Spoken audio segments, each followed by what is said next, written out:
Le Grand Matin Sud Radio, 7h, 8h30, Patrick Roger. Il est 7h42, l'édito politique comme chaque mercredi avec vous, Françoise Degois. Bonjour Françoise. Bonjour Patrick. Gabriel Attal, nouveau Premier ministre à Matignon. Alors les commentaires sont plutôt louangeurs.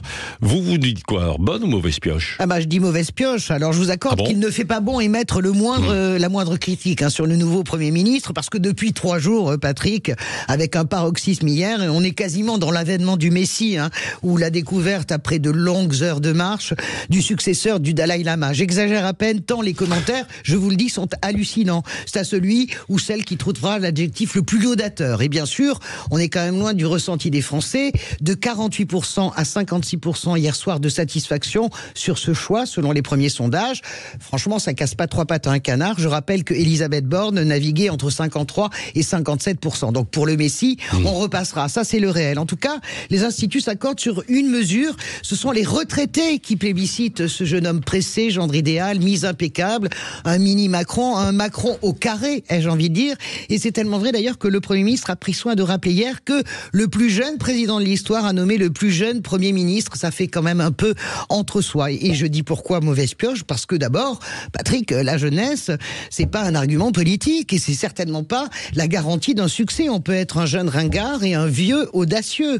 Et puis deuxièmement, en quoi la nomination de Gabriel Attal change quoi que ce soit au principal problème politique d'Emmanuel Macron? Pas de majorité à l'Assemblée, et malgré tout le talent qu'on prête à Gabriel Attal, il va pas inventer les 50 députés qui lui manquent pour faire passer les textes.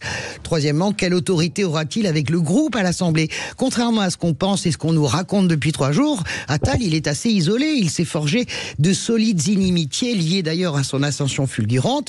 Et puis surtout, Patrick, quelle autorité sur les poids lourds du gouvernement dont il devient le boss. On ne peut pas faire n'importe quoi, même si on s'appelle Emmanuel Macron, on ne peut pas faire n'importe quoi avec l'humiliation infligée notamment à Gérald Darmanin et Bruno Le Maire. Oui, bon, alors, mais quel intérêt pour Emmanuel Macron, alors, dans ces conditions? Alors d'abord, sur le papier, le président gagne au moins 48 heures de répit et de papier positif, ce qui n'était pas arrivé depuis longtemps.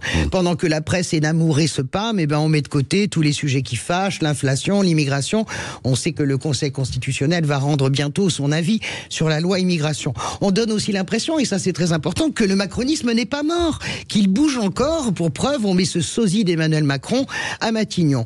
Pourquoi il ne gagne pas de points? À mon avis, Emmanuel Macron, ça c'est le côté négatif, c'est parce que la jeunesse de Gabriel Attal ne garantit pas d'être un bouclier contre la jeunesse de Jordan Bardella pour les européennes, parce que c'est quand même ça la ligne de mire, ne pas être distancé de 10 points par l'extrême droite.